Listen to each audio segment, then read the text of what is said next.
And we are recording on Tuesday, November 21st, 2023 at 8:17 a.m. Eastern Time. Mr. Stephen Wyatt and Anna, and I'm not going to butcher your last name out of respect for you and intimidation that I don't know how to pronounce it, and I don't want to look like more of an idiot than I normally do. You guys have been on here twice, or Anna's been on here once before. Mr. Wyatt, Stephen's been on here once before. Excuse me, vice versa, twice before and once before. And we're discussing, you guys can go back and watch this episodes, but we're discussing your ex-wife and having your kids and you not being able to get them back for a bunch of, kind of bullshit legal reasons of, you live in a dangerous city. It's like Berlin, Germany. It's like you can't provide a better education system for them. You clearly can. All the kind of just throwing everything at the wall. Not enough. Not good enough food, and it's like they're begging to come home. So it's completely screwed case. And as Steven said to me, I mean, you're a guy. Obviously, you're in the Marine Corps, and it's like Dale getting his wife back into the United States. Dale's expressed extreme frustration because in the military you're so used to just being able to blow up your enemy or anything that, right? It's like I'll say this and then I'll shut up. I lost my older brother to suicide in 2014. It is so difficult for a million reasons, but one of the most difficult is if I want to lose weight, I diet. If I want to build muscle, I work out. If I want to get in medical school, I study. If I want to grow the podcast, I do episodes. There's always an enemy you can beat to shit. When it's something abstract and there's no one to fight, it leaves you feeling helpless. And that's kind of the situation you're in right now is there's nothing you can do. You can't use your fist. You can't go, attack a target. It's endlessly frustrating. But I will shut up now. And Anna, could you please give us an update on, really for everybody listening, the most important changes? Hi, Tommy. Thank you again for giving us the thoughts, because this really, really, really is important to us. And look, perhaps you can be a judge of what we have done so far, because clearly the authorities are not listening to us. The US consulate is not listening to us so far. So perhaps we haven't done enough, and you can be the judge of that. So we are still waiting for the Supreme Court judge to decide whether our case is worth a hearing. So that stage is not passed yet. But we've done an enormous amount of work so far. Stephen has commissioned a psychologist, and I'm pretty sure that he spoke about all the issue with different child psychologists before. So I just want to sum up what what Stephen's psychologist conclusions are, because I really do trust her. She's an incredible lady. She has like 40 years of experience, degrees, awards, and all that. So she basically dismisses all the psychologist reports that we have, that Stephen, I wasn't present on his case yet at that point, but she dismisses all the psychologist reports and evaluations as completely invalid.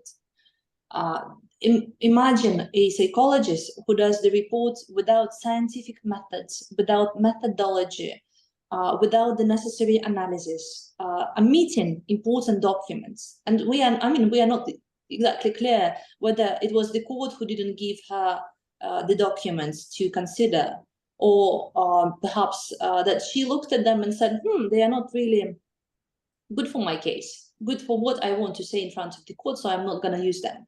So our psychologist really came down hard on that sort of practices, because they, at the very least, this sort of things should be subject to a disciplinary hearing, perhaps not even that. Anna, 1 second. When you mentioned she dismissed it, you're referring to she dismissed the psychologist findings, or that from the court's psychologist in Kazakhstan, not the ones from Estonia. So you please make that distinction. Yes. Okay. No, definitely. So when I speak of the documents that have been omitted, good point, Stephen. We have a bunch of reports, multiple reports from doctors and psychologists from Estonia. And the court in Estonia has ruled in Steven's favor. The court said that the kids should be with Steven. And it wasn't, it was a big procedure. It wasn't a decision on a whim. The court has studied a bunch of psychologists and doctors' reports, and everybody was clear that the kids should be with the father. The kids chose to be with the father, and the psychologist considered that this is the best placement for them. The psychologist in Estonia was even against the 50-50 setting. The psychologist said, no, the children should have one home. They should communicate with the mother as they did. Steven was never against that. But the children, for their well-being, they should have one home, which should be the father's. So all of that has been admitted by court psychologists in Kazakhstan here. And honestly, I've done some research, and those psychologists, they're employees of the court. And to me, that raises lots of questions. Imagine I was the employee of the court. Would Steven ever believe what I'm doing or what I'm saying? No, I'm, yeah. The psychologists in Kazakhstan or employees of the court? Yes, in okay. Kazakhstan, the psychologists were employees of the court. Of course, I don't believe that they are completely independent. No one can be completely independent. That's like when there's a whistleblower. Sorry to interrupt. That's like when there's a whistleblower, and they're like, it's like when the FBI is like, hey, we're for transparency, and somebody comes forward and they're like, well, I saw this, that, and the other thing happening, and then their house gets raided by the SWAT team and they end up in solitary confinement for 50 years. It's like, dog, that's not, the whistleblower doesn't mean shit. Sorry, keep going. Yeah. Go ahead, Anna, please. Yeah. So, another thing, they have omitted all the documents. They didn't consider all the important opinions of psychologists in Estonia. There was an attempt to portray children as Russian speakers. It's not true. The attempt failed in court, and the first question, the second question the children were asked, they couldn't answer in Russian. They had to call the interpreter. How can a decision after that say, oh, children have adapted, they speak Russian well, they can communicate to their peers and all that? No, they can't. And the court saw that. And the psychologist present in court saw that. She was supposed to be on the side of the children. Another thing, and this is probably the most important issue that we will be discussing in this podcast. The psychologist in her report, Steven's psychologist, raised an important issue of adaptation of the children here. She said clearly they are not adopted, but she also said, and she gives us a bunch of statistics, enormous amount of statistics, that there is racism, that children can be bullied, they can be subject to aggression in school, they can be insulted and things like that just because of their skin color. And my client is telling me stories, even from the lawyer from the other side, making comments on his skin color. And clearly. In the first hearing. Yes. In the first Kazakh hearing. I was astonished. Steven, I would never even think of doing that, but clearly there is racism. It's silenced. No one's discussing that, but the court is clearly biased. Where's the logic? They are skipping documents. They are giving things to analyze to the psychologist, in a manner of picking and choosing the documents. There is no logic. So clearly there is bias. And if it's not racism, what is it?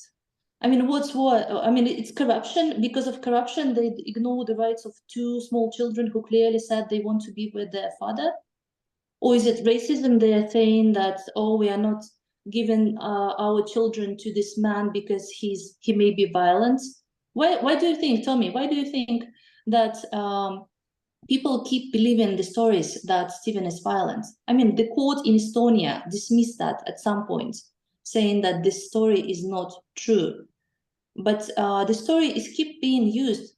He's clearly, it's racism. It's kind of like the Arthur C. Clarke quote concerning intelligent life in the universe, and there are two possible options. Either we are alone in the universe or we are not alone in the universe. Both are equally terrifying. Either we're the only things or there's an alien race much smarter than us. There's only two options.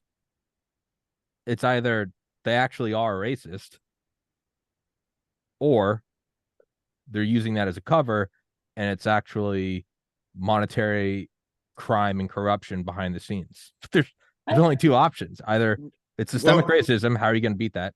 Or it's corruption. Either way, it's not okay. It's equally terrifying. In the 21st century. We've gone through years and years of education, of traveling around the world. And I hear stories from my clients that he was clearly subject to racist treatment in court. I mean, I'm appalled, I'm embarrassed that this is happening in the 21st century in my country, in a court of law. Yeah.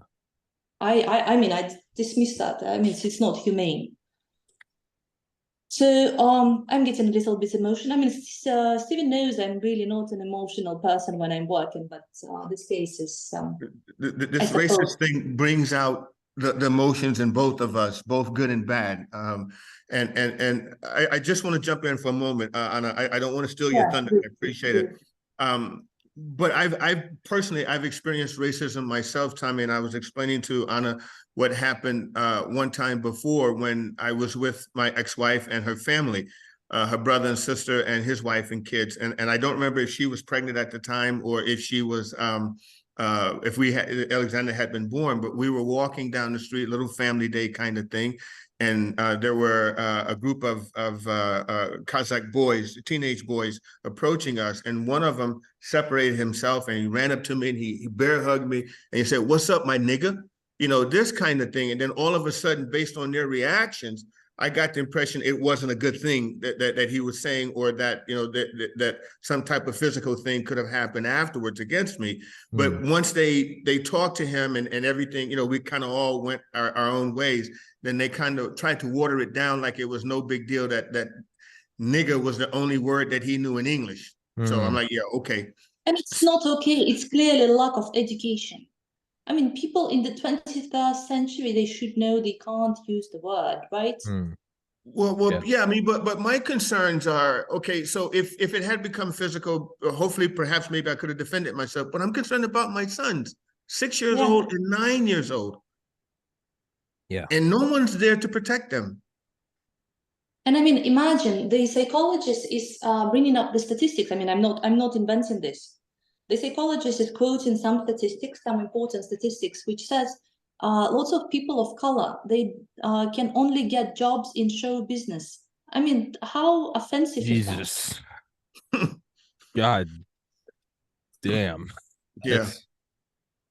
How offensive is that? I mean, why am I a lawyer just because I'm white? I mean, I've been reading. I love the Cold War, but I've been more and more so going back to like World War I and beforehand. I'm reading books on Woodrow Wilson, now Teddy Roosevelt, and the only reaction I have is like the same nonchalant racism. Like they're not even trying to be racist; it's just what they say. Are things like that to where you're listening to the book and you're like, God damn. Like that, what a different time that was. But it was a different time. That's the same kind of reaction I have though in 2023 when, I mean, what colored folk? What are we doing like the blackface now? Like the early Disney films? Like Christ in heaven. Sorry. But it's okay for them to subject my kids to that environment. Yeah. And they use that as a reason, unspoken, but as a reason to keep them, but because it's being actually directed towards me, but manifested through keeping them there. When they say that's okay, but to bring them to Berlin, where they've got much better education system than the United States, better food than the United States, better healthcare than the United States. It's even more cosmopolitan in so many different areas, in so many different ways, or more of a melting pot than the United States. And you know, transportation's better, just the quality and standard of living is much higher. And it's okay for them to be subjected to the courts and the things in Kazakhstan, because that is better for them as little young Black kids, young Black boys, than to live a much better and perhaps pristine life here in Germany with me. And part of that reason, you know, or part of it that Anna will talk about is the corruption. You know, I'm quote unquote this bad person, but I have some information, a study or some information, and I just want to read to you some of the findings, part of the findings, and it says some information that was obtained. It appears that the mother has access to financial resources and a strong personal connection with the group of organized crime, narcotics field. Okay, so it's and they know this in Kazakhstan. They know she's connected to organized crime, you know, and that may even be part of what's been influencing the court system to do these corrupt decisions against me and my kids. I don't have anything against Kazakhstan. I'm not Kazakh. I want to live where I want to live, and my sons do also. And I don't understand why that's a big problem for the Kazakh government, other than to protect this woman who is connected to organized crime. So when you add that to the racism and you try to look at that against being here in Germany, how are these two factors alone, and there are multiple, there's many others, how are those two better than my kids being here in Germany with me? They're not. And this would all be understandable, perhaps, if not okay, if the children said, we want to stay in Kazakhstan, but they said the opposite. So something is bothering them. And you know, another thing I wanted to bring up, since the court proceedings have completed, Stephen was completely cut off from his children. He's blocked. He can't call them. He can't see them. He can't know what's going on with them. And why is this happening? Is she afraid that he will record them saying, Daddy, take us home? Or is she waiting for them to forget about their father? I mean, I don't think that's going to happen. The only thing that's going to happen is that they will be getting older. They will eventually understand their rights. They will remember how good a father Stephen is. So eventually when they're 12, and I see that a lot. I mean, I've seen cases like that in my practice and in my colleagues' practice. As soon as they're 12, children pack up and go live with their father. And you can't do anything, but at that point, there is a lot of trauma involved. So why not let Stephen have kids, because they voiced it so clearly. The court system knows she is keeping these kids from me. We brought this up multiple times in the court hearing. She never denied that she didn't. From the time she left Estonia until the time, which was in October 2021, until the court hearing this year, which was either March or April of 2023, she would not allow me to talk with them. And we mentioned this in the court thing, that if the kids aren't returned, she will do exactly the same thing. And she did. I haven't spoken to my kids since August. However, what she has been doing, which the court system is aware of as well, is that she is making a condition that I give her money to talk to the kids. And how is that fair? How is that right? So I acquiesce and give her money to talk to the kids this time. And then she decides, well, I need more money. So I block it again and say, nope, now you have to buy me a car. So then I'm stupid, I acquiesce, I buy the car. And then, you know, now I want a house. It will never stop. And the court system, they know about these things. They know about this type of activity, but yet they won't do anything to protect me and my sons. Why is the rights of this one woman, just the one woman, more important than the rights of 3 males? Well, and to illustrate how strange, I mean, the system is the system. We know it has its deficiencies. There is no question about that. But it's very rare, even in my practice, that the system shuts down completely. So to illustrate you with a few points, I mean, I'm not going into more details about the psychologist report. You get the points. She really dismisses the professionalism of the previous psychologist. She sides with the Estonian psychologist. She agrees that children are better off with the father.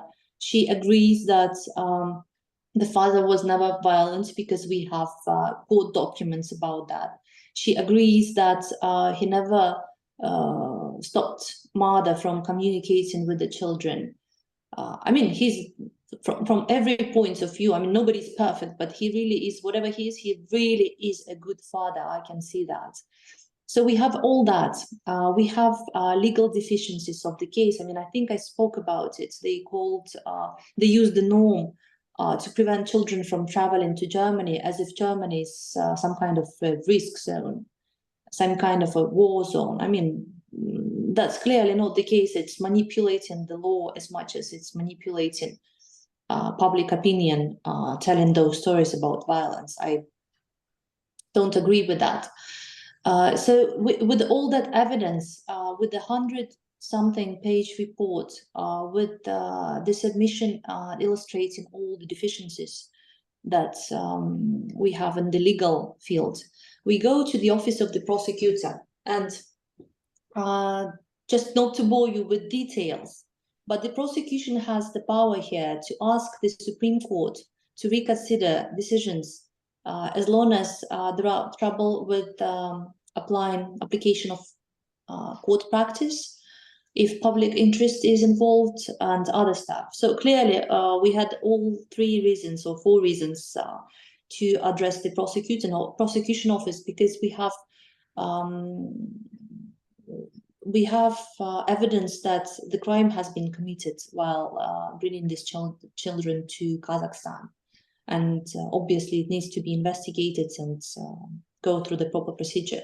We have evidence that children are not happy with this setting, that the court has erred in ruling in favor of the mother, while the children clearly, or at least the older boy, the younger, is too young to be questioned. But in the videos to the father, he was also very clear. He misses his father. He wants to be with him. But the older boy said it loud and clear in court. He wants to be with the father. With all that evidence, we went to the office of the prosecution.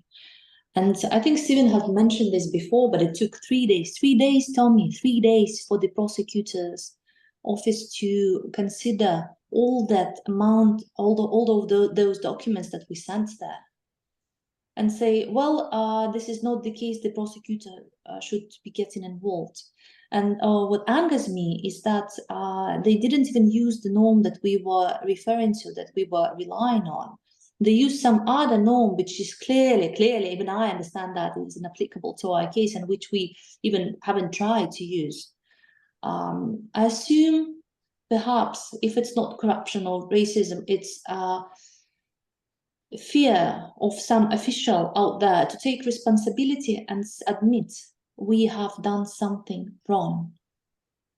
Our court has erred in assessing this material.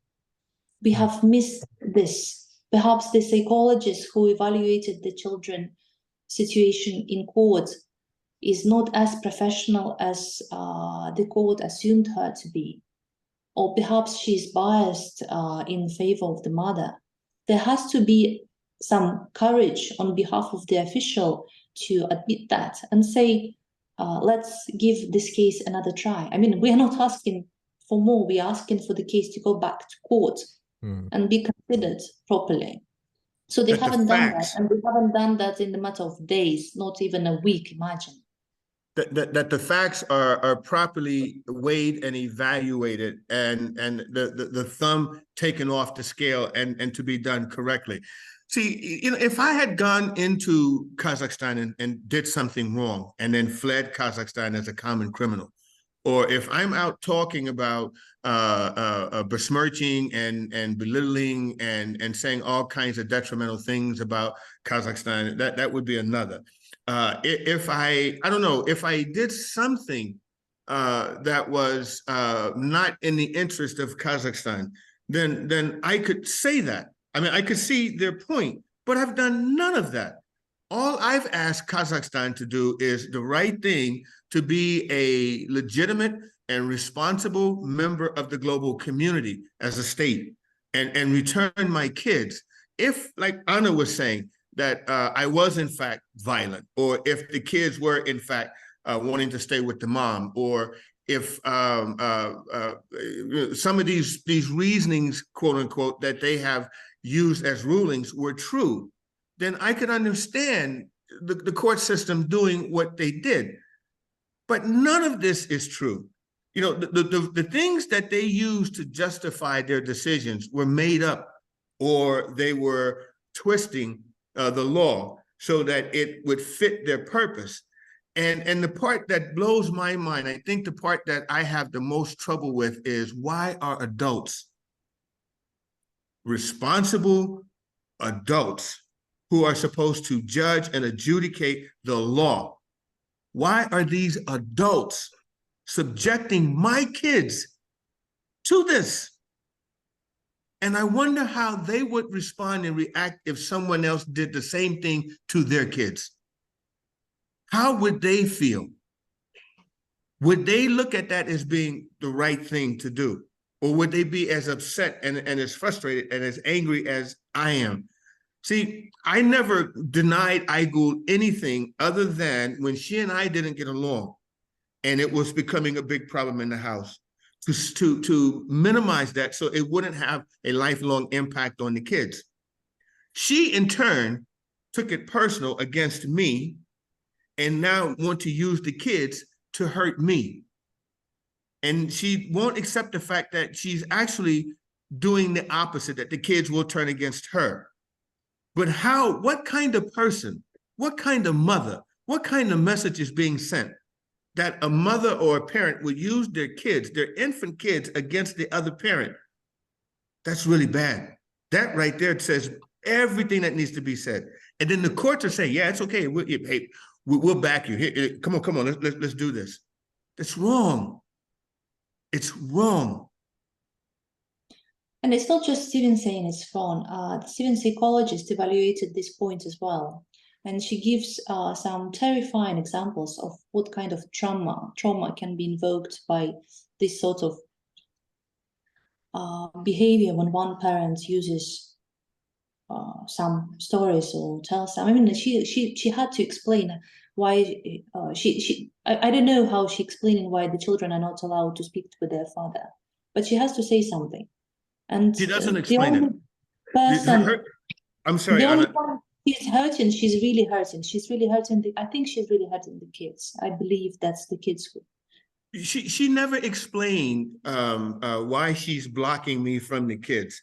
And from the time this started in Estonia up until this very day, the folks in Estonia asked the question.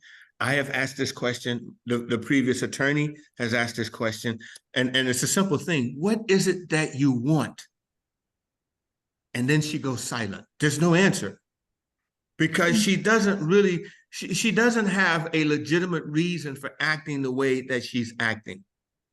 You know, she is, in my mind, and the things I've said to her before when we were married, is that, look, we're a family. You know, it's not the Cold War anymore. It's not Russia against the United States. But I don't think she sees that. In her mind, it is. I can get one up on the U.S. So I told you about this findings or this document. Let me read something else to you to that point. Another element that complicates the matter is the nationality of the client. In those regions, Americans are not liked. The authorities have close ties with Russia, and they would be happy to use this to attack the United States and accuse of illegal American actions and an alleged sense of impunity. What's more, not only the nationality, but also the profession and the financial status of the client is acting, me being the client, is acting in the client's detriment. A wealthy Black American from the oil sector tied to the U.S. government and the U.S. military and a parallel marijuana business CBD that Uh-huh. that helps with Parkinson's and with Alzheimer's and Yeah. irritable bowel syndrome and I u- PTSD. I That's the use it. marijuana business I'm in. I It's use it for viewed muscle cream. Yeah, for injuries. the same, Yeah. you know, is viewed negatively in this region. So the document goes to point something that we have been talking about, Anna and I, when we opened the show. A wealthy Black American. Why does it have to be Black? So I was gonna bring up, and I decided not to. I was gonna, because it's right. It's either racism or corruption. The third is what Anna said, right? Is that it's they don't want to admit they're wrong. I'm less inclined to move towards that one just because people are people are assholes, and if they can throw one person under the bus and make the rest of the court look good, they will do that. Which they might. That might be an angle to play. Is be like, hey, this isn't your court. Your court's good. We love you. It's this one person. But I was gonna say, and I said not to. I was like, that's just my obsession with all things Cold War and military. I was like, I wonder if this is just a form of, countries are always trying to get one up on one another. You see it in China all the time about how they won't build a pipeline in some country, and then you find out it's because the prime minister's son made an anti Xi Jinping post on Facebook, and you're like, are they that petty? And at that level, they are. That's Really? it is. You So, know, that was the but point the journalist that was helping Stephen make well, that's what I'm made, saying. Is I mean, because he clearly military, when, oil. That's hey man, you're getting yeah, up into the rarefied air of global geopolitics, trade routes, I know, military and might. I didn't even think about it first, but the journalist was like, why would Germany be a risky place? Are they using this rhetoric to say that all things Western are Well, bad? Germany, Are we, well, and when, they're sanctioning well, Russia and providing Leopard tanks. yes, exactly. Are we turning back to those times when all things of some sort of Western origin were supposed to be bad? Yeah, That was the Well, journalist point, and I was like, "Wow, this really makes yeah. sense." I think it is. It's clearly geopolitics, Yeah. and it's and you know, it's through me. It's an attack on the United States. Mhm. It's attack Sure. on the European Union. Now, but doesn't this kind of stink or remind you of the Brittany Griner case, Totally. where here's an American who'd been going back and forth for 10 years playing basketball in Russia, but now all of a sudden this one incident where she has CBD, Yeah. and they lock her up. They have this kangaroo court like what we've done, and they Yeah. sentence her to like 15 years, like what they've done with my kids. And you know, she was stuck there until the U.S. government got involved.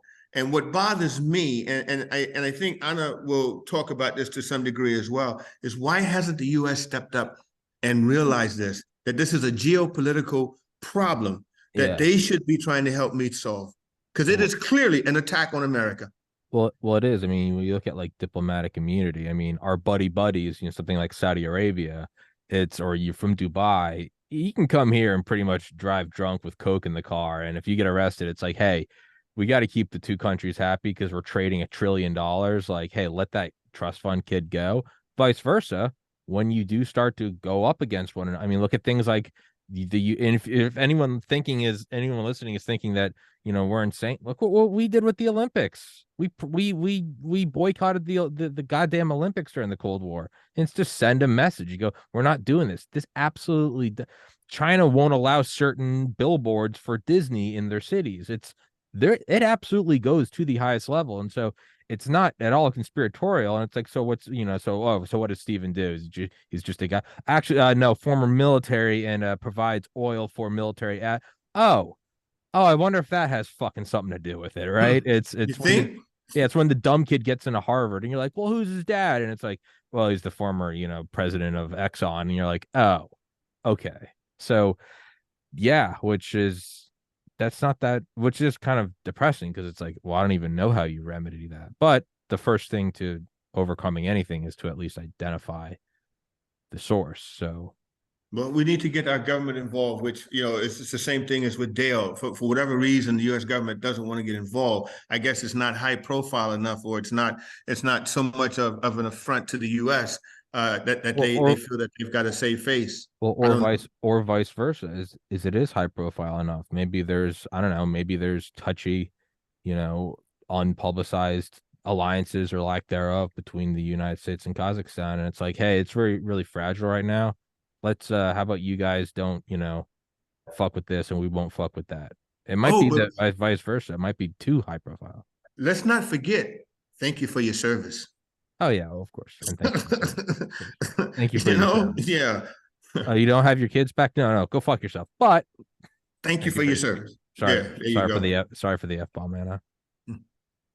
Go ahead, Anna. Sorry. Yeah, we digress. Yeah, I mean, that sort of gives me thoughts as well, because I was going to speak about it at the end, but yeah, Tommy, we have encountered another thing that really bothers me. I did not expect that, because when you travel, you always think like if something happens, you can always rely on your own country.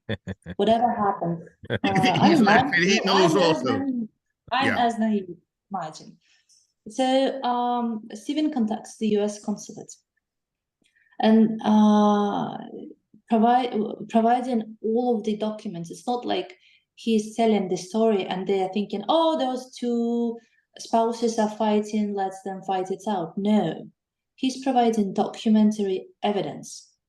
The psychologist report, from Estonia, all of that. So his story is clearly substantiated. Yes. The consulate who just who's just posted in Kazakhstan back in August of this year, she contacted me. I didn't call her. She contacted me. Because this story really... Yeah, this is interesting. She contacts me. She says, we just did a virtual welfare check with your kids, and your kids are so happy, and they just love being in Kazakhstan, and we couldn't be more pleased. I'm like, my kids? She says, yes. Oh, no, ma'am, you got the wrong information. I don't know who you were talking to or what you're talking about right now. So, and I explained to them what was actually going on and the videos and this and that and everything else. So then she said, okay, send me, and I talked to her about how the court decision was corrupt and what the psychologist, all the information we're giving you now, I pretty much said to them over the phone. And she said, well, send me this information so we can sit and evaluate it and figure out how we can help. That was what, over a month ago? Month and a half? I think hadn't heard a single word. 3 to 4 weeks. How long? 3 to 4 weeks, I think. No. It's been longer than that. Okay, for 4 weeks. It's been closer to a month. Okay. Hadn't heard a word back. Multiple emails. Hey guys, what's going on? Did you get the documents? Multiple phone calls, multiple messages, complete silence. And again, it's not like we are just telling the story. The story is bad enough in itself, but Stephen has given all the documentary evidence, the reliable evidence made by healthcare professionals. Court transcripts, the recordings from the kids, the findings from the court system, the fake documents that they use to get into the country, the fact that the border police won't investigate the criminal actions that Aigul did when she brought the kids into the country. Now it's habitual because she did it with 2 kids, so it's not like it's just one incident. It's multiple incidents. None of that.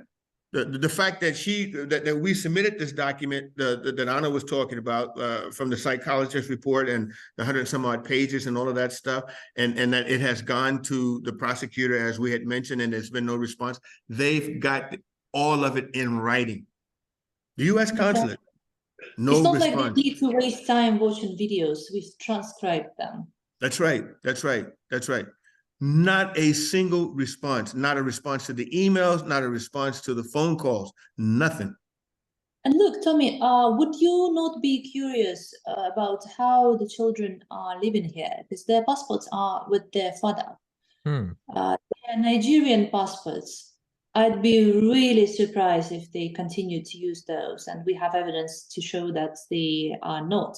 But their visas put on their Nigerian passports have expired. Almost a year or so ago. So wouldn't U.S. consulate be worried about 2 U.S. citizens living here for such a long time without visa or permits or what? So I'm really starting to lean more towards again, with all of my legal mind, like I know what I'm talking about, but I'm really I think I used this analogy with you guys last time. Where my little brother went to college. It's a small college town, and there's this building in downtown, and it just said piano liquidators, and they sold pianos. And it's like, and he was like, "What do you think about that?" And I was like, "Who that? There's no store for pianos, and if there was one, it'd probably be in like New York or something, probably like a relic of the last century." I go, "That's a money laundering friend. They're laundering piano." Like, and he goes, "That's what we think too." By the way, it later came out that it was. But my point is when something is so absurd, like a college town in the South, and there's a piano liquidator, you go, "Oh, they're moving drugs or something." So with this whole case, it's like nothing adds up. And till now, the logic, at least for me, has kind of been it's yeah, racism, or it's your ex-wife is involved in corruption, or kind of like high profile, something's going on. But now I'm just kind of looking at it as like Occam's razor. If nothing makes sense, the consulate doesn't care. I'm like, oh, it's probably something so up in the rarefied air of, yeah, U.S. military readiness. It's probably, they look at you like you're a bug and it's a steamroller, and it's like, yeah, man, you're not getting in the way of this. It's it's some like DEFCON level. Like, no, you provide oil for this and this contingency plan here, and it's again, that's not wild to think about. It's so much shit is. The Pentagon or the Department of Justice tried to break up AT&T in like the 70s or something. The Pentagon 80s, yeah. 80, and the Pentagon, and I think eventually they were, but at one point the Pentagon stepped in and said no, and they didn't know why, but it was a National Security Act, and it turns out because they were doing the cabling between nuclear bunkers to communicate during a nuclear war. So sometimes it really does. And if you had said that at the time, oh, they're not letting us break it up because of nuclear bunkers, they'd look at you like you were a crackhead. But that's exactly what the truth was. So and we are the United States. I mean, the meme is that we have the $800 billion a year military. That's not that absurd to think about. That, yeah, that but this wait, is okay. Yeah. Look, if the U.S. military they want to do that with them in Kazakhstan and whatever the case may be, I'm all about it. I don't care. Why involve me and my kids? Well, it'd be relations between the two. I know. I mean, I know the logical thing, but what I'm saying, why involve me and my kids? You guys can still do your military thing and let my kids come home. You're looking at it through the eyes of logic and rationale, which is not what they do. Which is not what they do. No, they don't give a shit about me. No, you're looking at it through the eyes of a human loving his children. They don't give a shit. No. Yeah. Sorry. Yeah. I didn't sign up for this. I joined the military, but I didn't join this branch, whatever this is that they're doing. Yeah. Sorry, Anna. I know we keep going down. Sorry. It was only a matter of time before I somehow pulled the Cold War into this. I think they did that. Yeah. So Tommy, tell us, haven't we done enough at least to be heard in a court of law? Yes. In a proper procedure. What do you, if you had to put money on it, Anna? I mean, you don't have to. I mean, I guess you are the lawyer, you are involved, so you don't have to answer it. Your best, I mean, if you had to give your best estimate, like highest percentage chance of certainty, what do you think is going on? I know you probably don't have a 100% certain answer, but what do you think is the reasoning for I mean, I agree with Steven. There is bias which borders on racism. I think it could be that, or it could be corruption, and most certainly it's both. But that does not explain the reaction of the U.S. consulate. Yeah, it's a lot of reaction, let's say. I agree with Anna. It's a combination of the racism. It's a combination of the corruption. The fact that it's being looked at from the standpoint of an American involved, and we're still trying to stick it to the U.S. There's some geopolitical components. I hadn't thought about the angle with Germany and Germany supporting Ukraine against Russia. That may have something to do with it as well. I mean, all these things could be, and look, it could be just a very simple explanation. Aigul is connected to the court system some kind of way and has paid somebody a certain amount of money. And for that, they've or certain individuals a certain amount of money, and as a result of that, she's bought their loyalty, you know, and it could be something as simple as that. And then now that she has bought their loyalty, and she's involved with organized crime, you know, it's going to be difficult for them to back away and say, no, we need to do the right thing. I don't know, but someone has to step up. I will say this again, and God forbid, Allah forbid, if a Kazakh kid is somewhere in a foreign country, innocent kid, brought there against their will, and the same thing is happening to them, it would be difficult, I think, for then Kazakhstan, because now it's known in Kazakhstan that this is going on, but yet Kazakhstan is not standing up to say, no, don't do this man this way, do him the right way. You know, it would be difficult then for Kazakhstan to expect other people to have sympathy towards their plight, their situation, when they're doing this to me. I mean, we've done absolutely nothing to Kazakhstan. The whole time my ex-wife and I were married, I did everything I could to promote interest in Kazakhstan. I tried to open businesses there. I tried to partner with some businesses there. Even when I met Anna to begin with, I spoke to her partner about doing some oil trading from Kazakhstan. You know, I've supported Kazakhstan from the moment I started dating my ex. And I've never said anything negative or bad about Kazakhstan. I've never had that feeling. And I don't understand why now they're doing this because of this woman. See, when we went to the Hague Convention, the whole point of the Hague Convention was for the protection of the child abduction. And they turned this into the, let's screw this guy and let's do everything we can to support IGU. That this guy and his kids be damned. And I don't understand that. I don't, and I'll say it again, as adults, as parents, how can you sit there and do that to another man's child when this man has done absolutely nothing to you or his kids? How can you sit there and justify what you've done?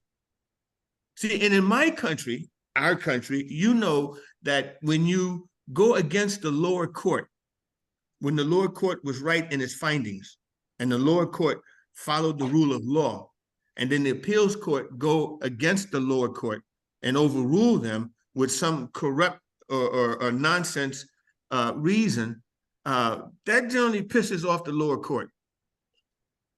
I don't know what's going on here in Kazakhstan.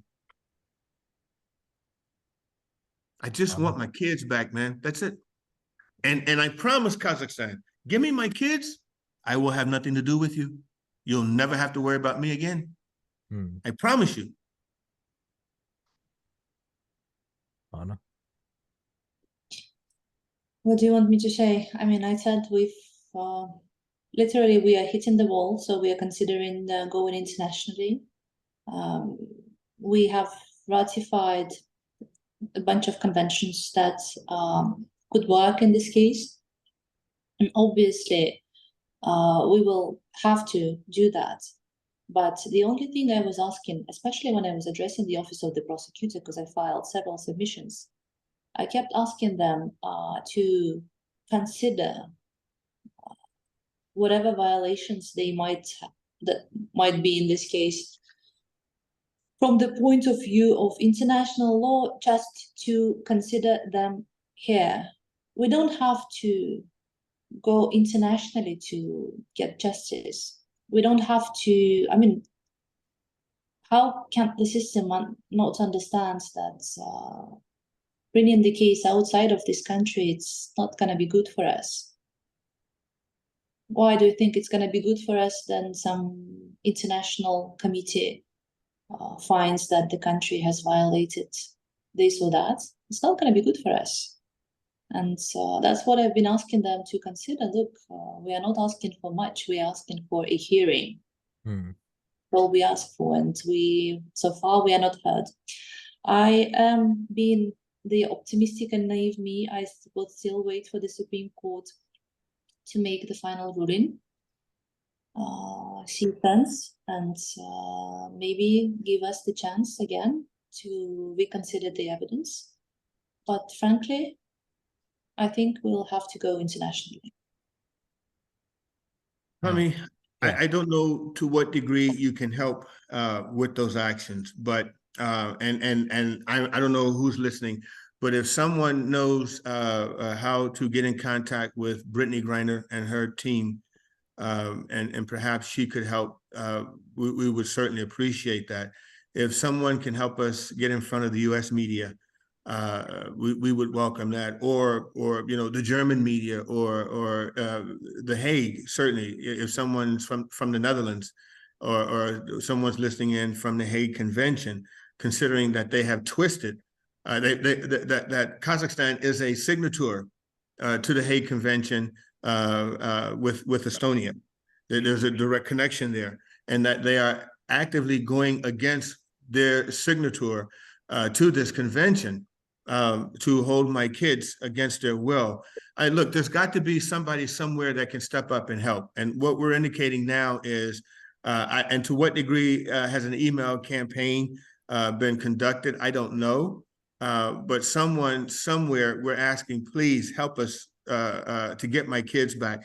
I'm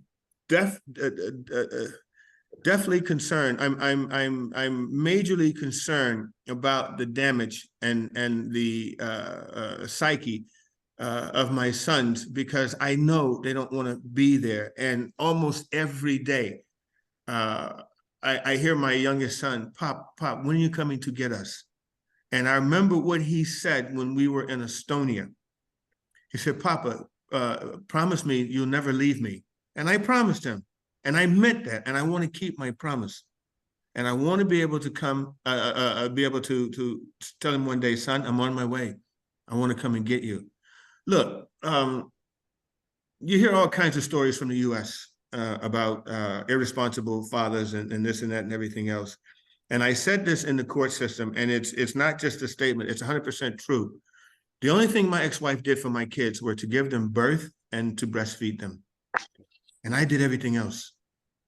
And my sons are so much closer to me than they are to their mom. So it stands to reason why they would want to be with me. And I want to be with them. I don't understand why Kazakhstan considers it their duty, or that they have the right to deny me my fatherhood. Kids being here with me would not interfere with Aygul being a mom, because it didn't when we were in Estonia. It wouldn't here either. She had access to them even on weeks when it was my turn to have them and they wanted to see their mom. I would take them to go see their mom. You know, so that's not the issue. Whenever they wanted to talk to their mom, when she called, I would allow them, or I would put them on the phone. That's not the issue. All of this was the other way around. She did every possible thing she could in Estonia. And when Estonia didn't work, then she flees to Sweden and fabricate documents, forge documents and illegal passports and all this other kind of stuff, and then took them to Kazakhstan, where she knew she would be protected. So now the message Kazakhstan is sending to the world is, if you're Kazakh, go around the world and commit all the crimes you want and come back home and we'll protect you. Be as big a criminal as you want. Be as detrimental as you want. Do whatever the hell you want to do. We don't care. Even if you break our laws to come back home, we don't care. We are a country of lawless people, and we protect our lawless more than we protect those who are lawful. That's the message Kazakhstan is sending to the rest of the world. That's how Kazakhstan wants to be known and viewed. I mean, yeah, I can't. I don't have a conclusion. I mean, it's so easy to just say, oh, the reason for this is because the world is evil and imperfect. But that's like the best conclusion I can come to, which is perhaps why I'm not a lawyer. But I can't. It's either just not racism, but like unwritten state mandated racism, right? It's either like, you know, almost like a theocracy, or there's money changing hands, and no amount of logical argument is ever going to change that. It's, it's like a corrupt ref. It doesn't matter how many times they show the replay. If the ref is taking money from somebody in Vegas, they're gonna, say it's a travel or out of bounds. Yeah. So I don't. But thus, the only way to really effectively fight something like corruption, where it doesn't matter what you show them, they've made up their mind, is to put it in front of a bigger and bigger audience. So, I mean, that's what I can do. That's what I can attempt to do. Let me clarify that. I can put it on my show, obviously, as we've done, we'll continue to do. I can reach out to other shows, but that's the most I can think of, is put enough light on it, and it will die. I don't know. This is what we need. This is what Anna's asking to help her, and obviously I'm asking to help me as well. We've done and we continue to do all that we can, and we're trying to do things according to the rule of law. Everything that we're doing is legal, so there is no impropriety on our part, or there's no reason for them to say, yeah, but you did this wrong. You broke the law here, so we're going to hold you against that. No, it's just the opposite. We've been squeaky clean. And we still cannot get them to look. They won't even respond to a document. Let me backtrack. The guy won't even take time to read a document. That's the issue, because he knows that they're wrong. The prosecutor knows they're wrong. They know that they're wrong. And the only way to then continue to justify what they're doing, is to ignore it. But Tommy, we know from the United States, you can only ignore for so long, but the truth always comes to the light. Now, I don't know how this is going to come to the light, but it does. It always does. And all I'm asking these people is, let the light shine now. Look, just let my boys go home. Whatever you guys decide to do with I don't care. I honestly don't care. All she has to do is connect on WhatsApp and talk to her kids. The other thing that she has to do, because there is a arrest warrant, from what I understand, across all of the EU. So all she has to do, simple thing, Occam's razor, you talked about this before. Go and fix your legal problems in Estonia, and then be able to come and spend time physically with your kids here in Germany. And we would welcome that. See, but then don't demand that I fix her legal problems in Estonia, when I had no hand in creating the legal problems she's under in Estonia. My grandmother used to tell me, when I was, 16 years old, I was playing football in Louisiana, terrible at it. I was actually riding the bench more than I was playing. But I remember the football season was over and the basketball season had started. And the guy next door to me, Michael, he was a bit bigger than me. He wanted to go to the basketball game, and all the girls were there, and we were all excited about it. And I was telling my grandma and all this kind of stuff. She said, look here, let me explain something to you. She said, Michael's going to go to jail tonight, so you can go there with him. She says, but if you can figure out how to get your ass in trouble and go to jail, you had better damn well figure out how to get your ass in trouble and get out of jail, because I'm not coming to get you. And this is my attitude towards her. She could figure out how to get herself in trouble. Don't expect me to get you out of trouble. I had nothing to do with that. And here's the interesting part about that story. On my life, Michael went to jail that night. I didn't go to the basketball game with him. I did not go. And Michael went to jail that night. And the next morning, we got up. It was, because I always get up at 4:30, 5 o'clock in the morning, whatever it was. And my grandmother never went anywhere. She went, church and work and home. Mm-hmm. She didn't even go to the store, because she made us go to the store. That was it, man.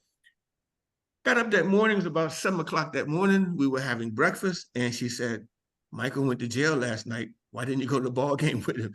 I'm like, no, Mom, Daddy, Grandma, that ain't true. She said, yeah, it is. And then no more than 10, 15 minutes later, his brother came to the door, blah, blah, blah, blah, blah. Hey, man, you heard my brother went to jail last night? I'm like, Grandma, how did you know? Yes. So if she can figure out, meaning Aigul, how to get herself in trouble, she should be able to figure out how to get herself out of trouble and not put that burden on me. That was another thing she said. If you help me in Estonia, I'll let you talk to the kids. There's nothing I can do. The court ordered this. The court ordered this because she defied the judge, pissed the judge off, and the judge said, "No, I'm coming at you." What can I do about that? So I just need some help to get my kids back. It's been over 2 years now. Yeah, we are too, like you. Yeah, it's just kind of like I don't know what to do. Yeah, I have no idea what to do. Well, Tommy, the thing is, if you can run into people who may know some folks, who may know some folks, who may know some folks, you know, the whole Kevin Bacon six degree of separation, that's what we need right now. So if we could some kind of way leverage this conversation and the others to someone, because there's someone there in the United States that can help. There are people who can. We just don't know who they are. There are people internationally who can help. We just don't know who they are. So this is what we need. Yeah. No, there's somebody listening that knows someone that knows someone. And they might think, nah, I can't help. But as anyone listening, as anyone listening or watching can see, it's probably not the case. You probably, I mean, some of the biggest guests I've ever got on, I got on like the last ounce of effort, or I've been trying to get somebody on forever. And I finally got a lead. It's like someone's cousin twice removed works for a guy that went to college with him. And you're finally at the end of you've been trying to get someone on for like 9 months. And you're finally like, fuck it, whatever. Oftentimes it's that last key. They're like, oh yeah, I'll shoot him a text right now. You're like, what?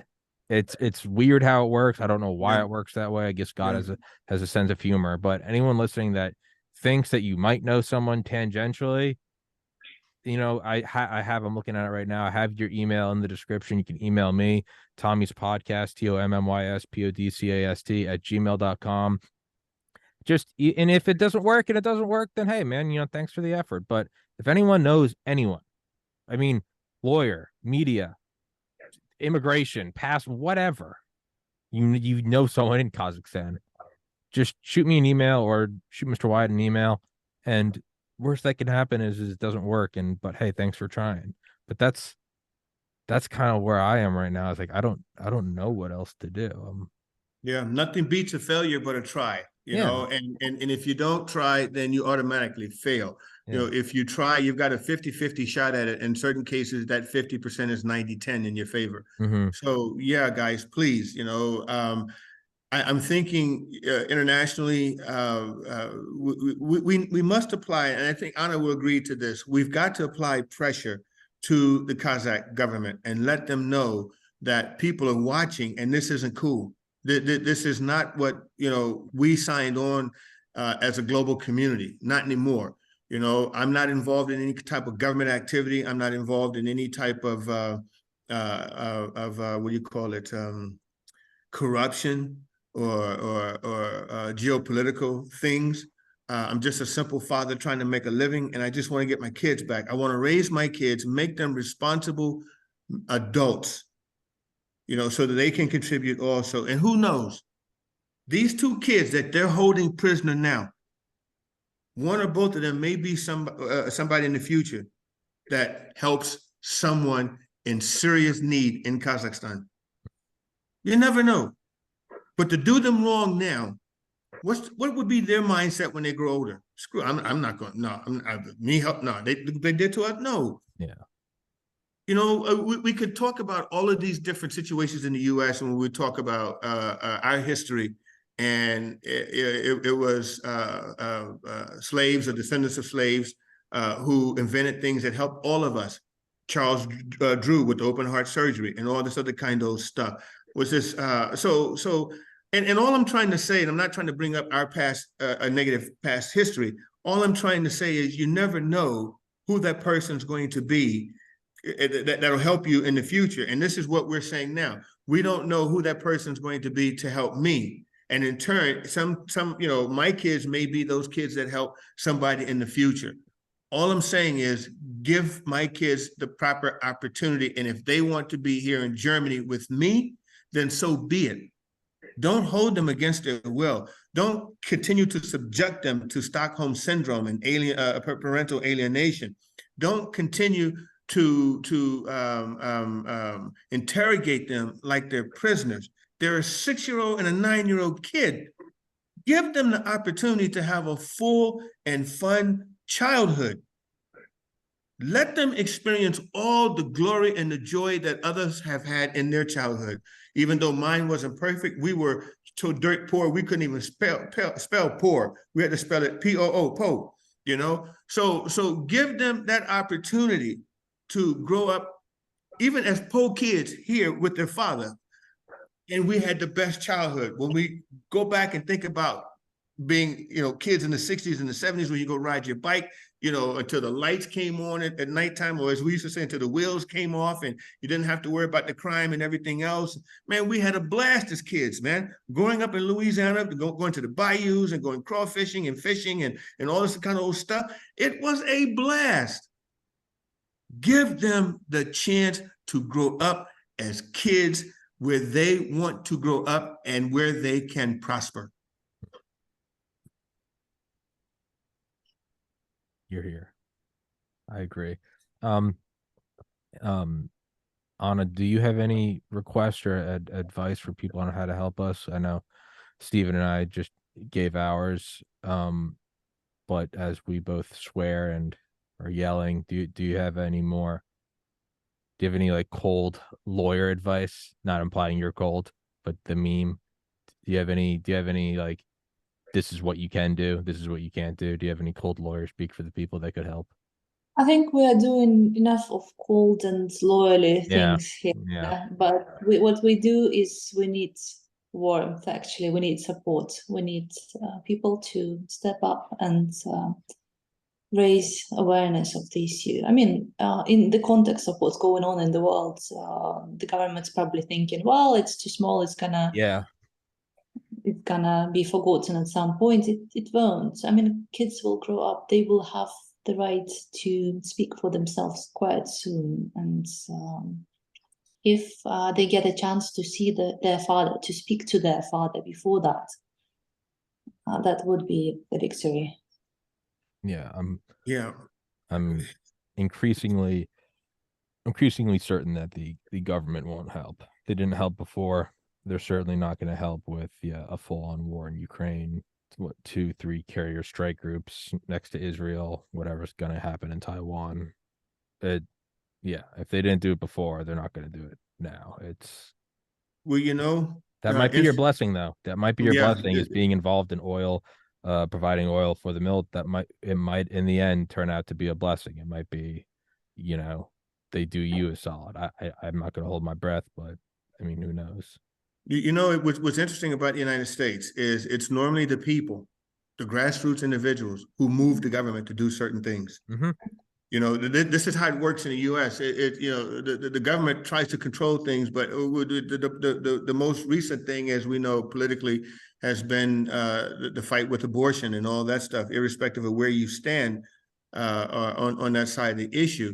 Sure. It's the people who ultimately make decisions that the government has to follow. And all I'm asking now is that the people help me with my cause. Yeah.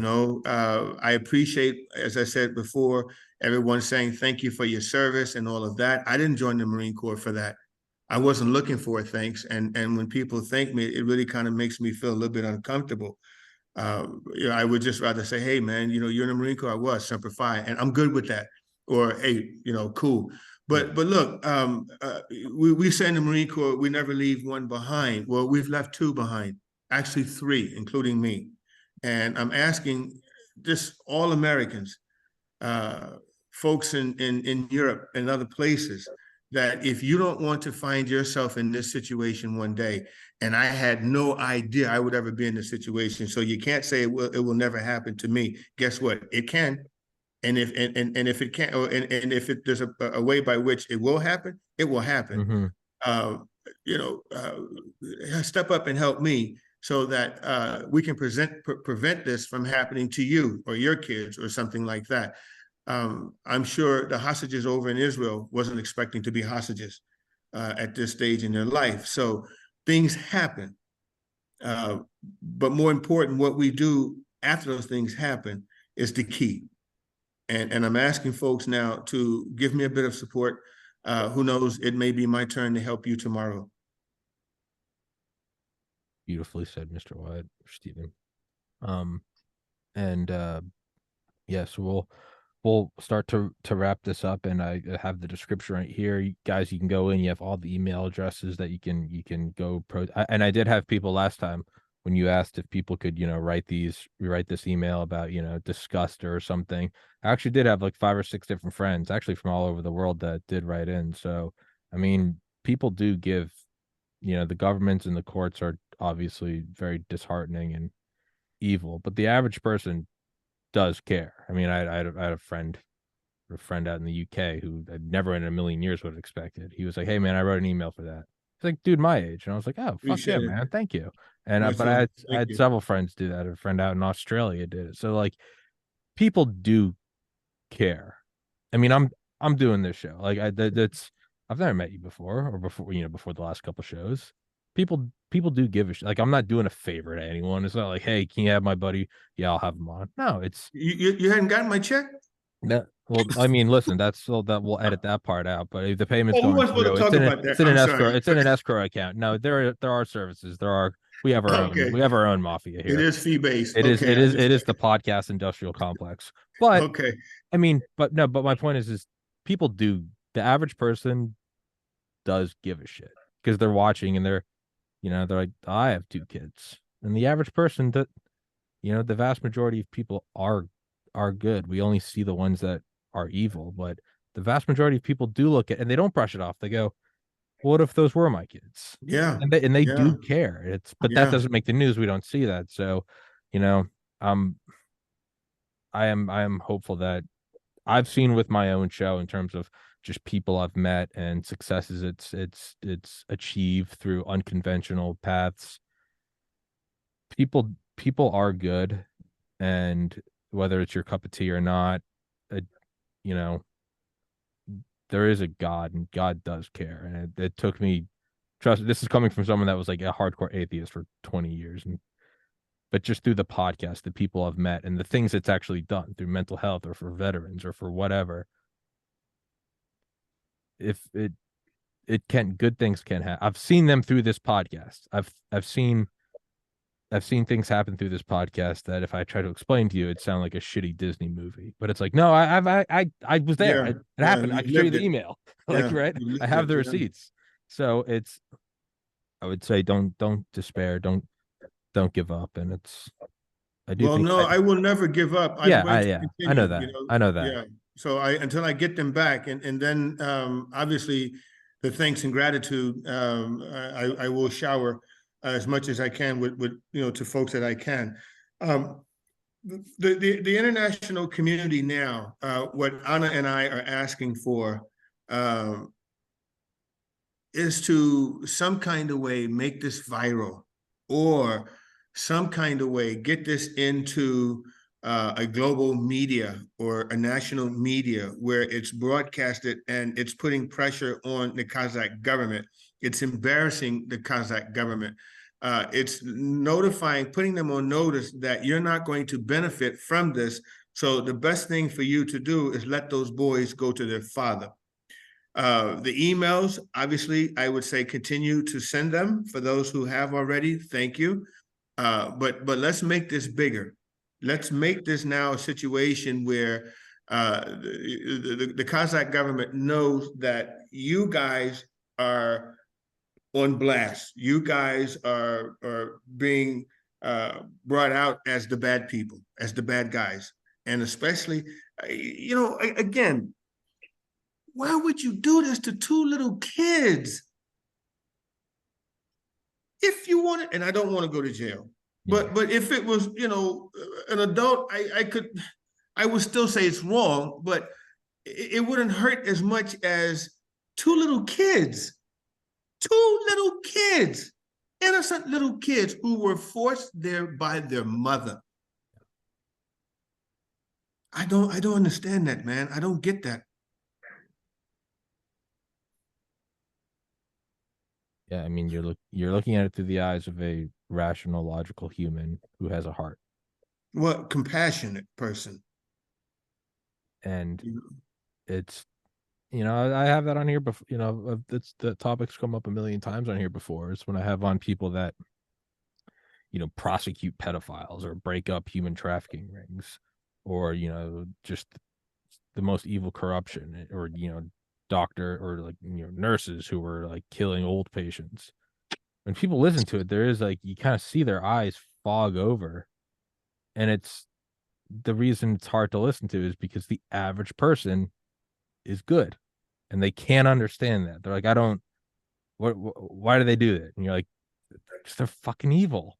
Like it's hard to understand.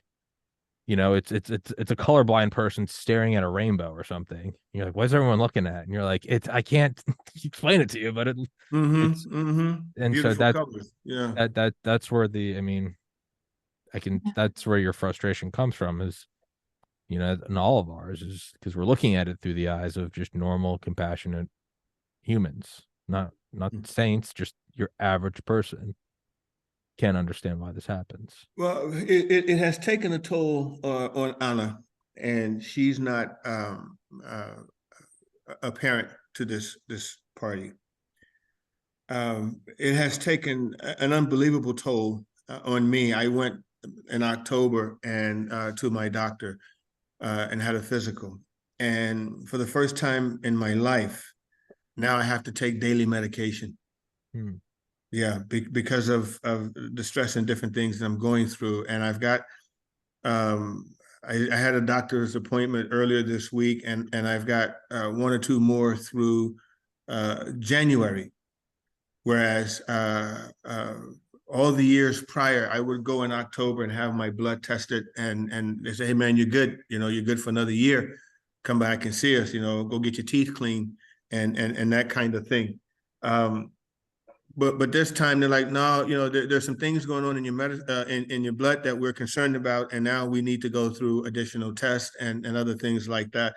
I just the medications are sitting over there, but yesterday I went and filled 3 prescriptions. I've never had to take medicine before. So this is having a very negative impact on me as well, because I'm worried, I'm concerned. I want my kids.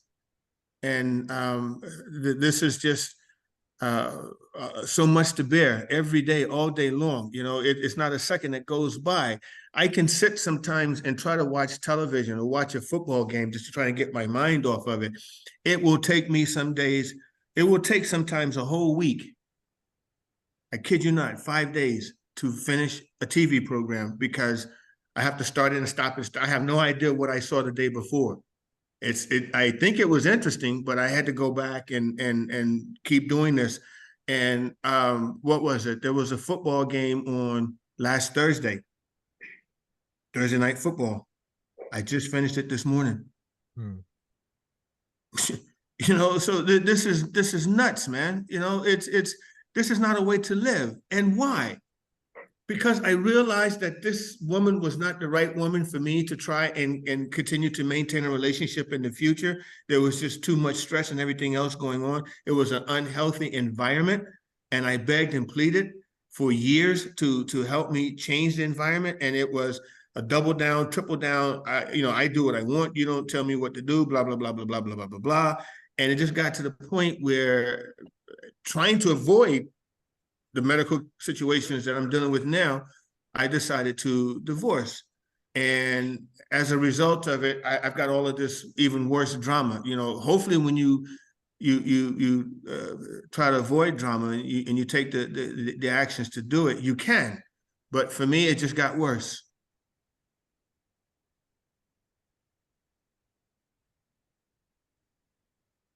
I think that there is kind of a way to tie that in, is for anyone listening that can offer a help or lead. It's 2 years after my brother died, I basically did nothing but dwell on it. Didn't have a job, wasn't in school, just kind of did nothing but dwell on it, which led to just rampant weight gain and drug abuse. But I do best, and it took me 30 plus years to realize this. I do best when I have a goal on the horizon. Yes. It's a magnet that aligns everything. I just wake up. I'm like, I got to go to the gym. I got to go do this. I got to do my laundry. I just get it done. And it helps with anxiety, helps with depression, helps with everything. It's just, you become your best self when you're working towards something. So the point of me saying that is, guys, if you have a lead or something and you're like, I mean, it might work, give it to Steven. Give him something to do. Yeah. Give him a worthwhile task. Like, oh, but it maybe there's a 1% chance. That's all I need. Just go for it. Yeah. Just go for it. Like, I was happiest near the end of their time in Estonia, where I would get up in the morning and try to watch the news before the youngest one woke up. And then by the time I got the oldest one up, I had breakfast for them. They would put their clothes on because we put them out the night before. And I had their breakfast prepared for them. They would eat breakfast. They would watch TV for a little while, 15, 20 minutes, and we would drive to school. And we're listening to 70s music and we're having a great time and we're reading the billboards and the signs and all this other kind of stuff. And, we were like three boys on a road trip every day back and forth to school. And then just having that, and then my work, and in the afternoon when they came home, I would prepare their dinner for them. We would sit and watch a little bit of TV. We, shower them up, do wash and shampoo their hair, comb their hair, get them ready for school the next morning. By the time I went to bed at night, I felt great, man. I felt I had a sense of accomplishment. I felt I did something constructive, and I could see the joy in the little boy's face. And, Pop, you're a poo-poo head, and we were like, hey, man, I love you this much. No, Pop, I love you more. And Jordan said, no, I love Pop more. No, Pop, Jordan don't love you more. I love you. And all of this stuff, man, I would call him frickin' frack. Hey, frick, no, Pop, I'm frack. No, I said, no, all of this, man, all of this stuff. And a friend of mine came over one day. We were watching a football game, and the little bitty one, Pop, came in. He says, Pop, you're a knucklehead. See, I know. And the dude, he just fell out laughing. He said, dude, you got a 3-year-old calling you a knucklehead. Yeah, it's my son. So what? He's a knucklehead too. And it was just the amount of fun. Yeah. And every day it was fun. If we went riding our bicycle, or if they had the little electric car out in the yard and they're doing something stupid, or whatever it was just a joy. And it seemed like things clicked. They came together. Now I'm lost every single day. I wake up in the mornings, man, and I have no sense of purpose. I have no direction. I force myself to do certain things, and it takes all day to get these things done. I just want my kids back, man. I just want a normal life. I just want to be a father to my sons. Yeah. That's all.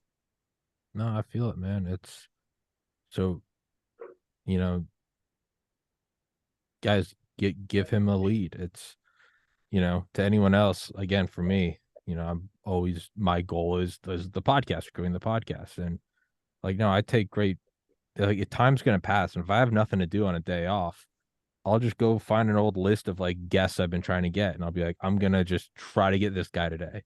And it may seem like nothing, but even just the act of like, I'm going to spend 5 hours, I'm going to find every email address he's ever had. I'm going to, even if I never hear back, the mental health aspect of just knowing at the end of the day that even if I just threw like the equivalent of like a penny in my savings account, it's like I pushed the podcast forward an inch. Even if I don't get the guest, now I'm better at searching for emails. It's like anything that I forget who, I don't know who the quote's from.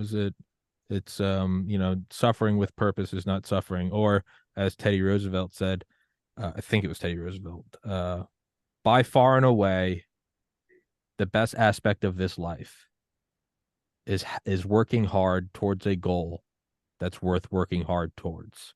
It's even if you don't get the thing, the act of pursuing something that is meaningful, it does. I mean, I think everyone knows it.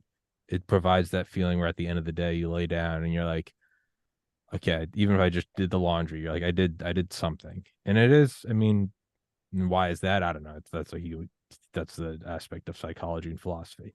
The point of me just rambling on, if you have any connection, any contact, anything, just send it over. I'll send it on to Mr. Wyatt. Just give him something to give a dog a bone. Let him work towards That's it, it. even if it Roof. leads to nothing. Yeah, Wolf. Just give him something to do. Give the man something to do. He's on a 12-hour flight. Give him a fucking deck of cards. Let him play solitaire. Do something. There you go. Yeah. So even if it doesn't work, who gives a shit? Give him something.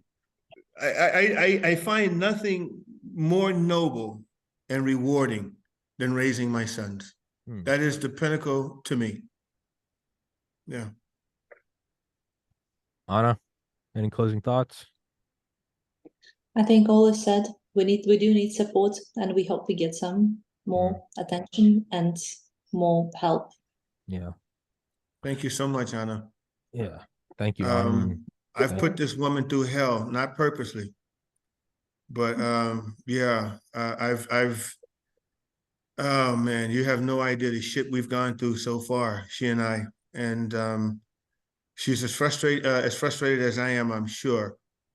And but we keep trying, and I'm very appreciative to her for her help and what she's been doing.